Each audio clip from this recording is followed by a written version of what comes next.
Hello friends, how are you all. आज का जो हमारा वीडियो है that is on dying declaration under Indian evidence act.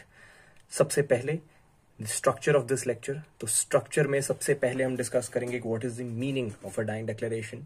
Second, what are the essentials या फिर what are the ingredients of a dying declaration.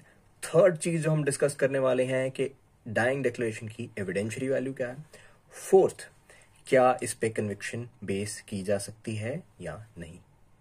So start करते हैं। सबसे पहले कि डाइंग डिक्लेरेशन का सिंपली मीनिंग क्या है।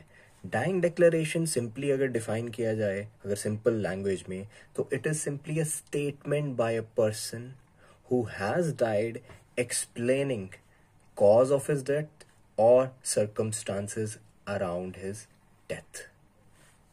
हेंस इससे हमें पता चलता है कि मरने वाला आदमी जो मरने वाला है वो जब भी अपनी मौत के कारण या फिर मौत के जो इर्द गिर्द सर्कमस्टांसेस थे उनको एक्सप्लेन करने के लिए जो भी स्टेटमेंट रखता है, जो भी चीज बोलता है, that will be considered as a dying declaration.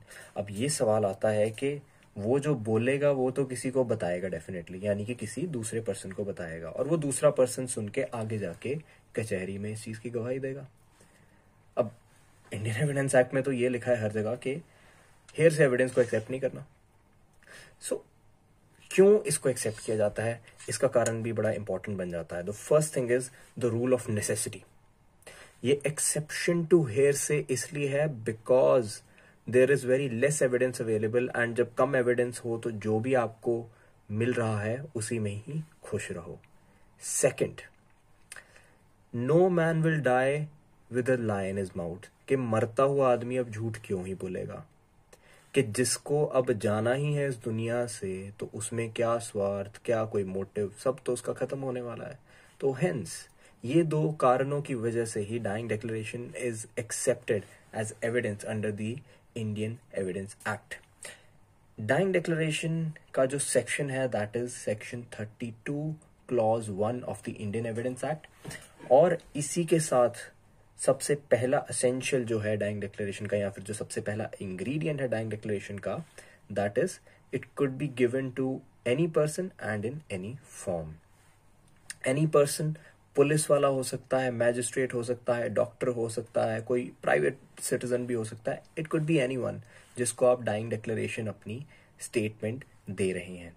Second, it could be any form. आप ओरल फॉर्म में दे सकते हैं, मुंह जबानी दे सकते हैं, या लिखित फॉर्म में भी डाइंग डिक्लेरेशन दे सकते हैं। It could also be by conduct. तो इसी के साथ एक केस याद आता है that is Queen Empress versus Abdullah. Queen Empress versus Abdullah बड़ा इंटरेस्टिंग केस है, क्योंकि इसी केस में एक लेडी जो बोल नहीं सकती थी उसने सिर्फ अपने मारने वाले की तरफ इशारा किया था, and that was accepted as evidence and as dying declaration. तो हमें समझ आ गया कि it could be to any person in any form. Second, death of a person, very important. Death होना बहुत जरूरी है, लेकिन अब बात आती है कि अगर वो मरा नहीं, वो सर्वाइव कर गया, फिर हम क्या करेंगे। अगर वो मरा नहीं और सर्वाइव कर गया तो डेफिनेटली डाइंग डिक्लेरेशन तो नहीं होगी, but under section 157 of evidence act इस स्टेटमेंट को फर्दर कोरॉबरेशन या इसकी फर्दर आप कोरॉबरेशन कर सकते हैं उस सेम पर्सन से जो सर्वाइव कर गया। क्वेश्चंस भी पूछ सकते हैं।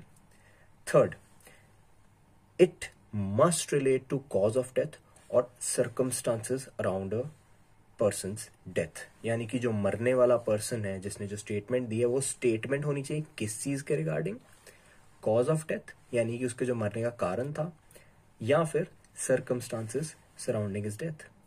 तो कॉज ऑफ डेथ तो समझ आ जाता है कि उसने अपने मरने का कारण कि मुझे चाकू मार के ए ने मार दिया या मुझे गोली से बी ने मार दिया, ये तो इजी है। But circumstances around his death का क्या मतलब है, ये हम एक केस से समझते हैं। अगेन एक बड़ा ही अच्छा केस था, पकाला नारायण स्वामी वर्सेस एम्परर। ये 1939 प्रिवी काउंसिल का केस है, और इसमें एक पर्सन जिसने कर्जा अपना लेना था किसी से, यानी कि डेट कलेक्ट करना था किसी से, उसको एक चिट्ठी आई कि आप आए और अपना जो भी आपका बकाया था वो ले जाएं। वो एक ट्रेन की टिकट लेता है टू बहरामपुर, जहां पे अक्यूज्ड और उसकी वाइफ थे। थोड़े ही दिनों बाद ट्रेन में उसकी लाश पाई जाती है। अब जो वो मरने वाले आदमी ने अपनी वाइफ को कहा था कि I am going to Berhampur, that in this case was considered as a dying declaration. क्यों? Because it was a circumstance around his death. So उसके बाद आता है कि हमारा फोर्थ इंग्रेडिएंट क्या है. हमारा फोर्थ इंग्रेडिएंट है cause of death must be in question. एक केस जिसमें हम डाइंग डिक्लेरेशन ले रहे हैं उसमें cause of death he question में होना चाहिए. It must not be regarding something else. अगर केस चोरी का चल रहा है और जो चोरी का विक्टिम था वो किसी और कारण से मर रहा था और उसने मरने से पहले बोल दिया कि मेरे साथ ये हुआ था, that will not be a dying declaration. Dying declaration वहीं एक्सेप्ट होगी जहां उस आदमी के मरने का कारण इंक्वायरी में था.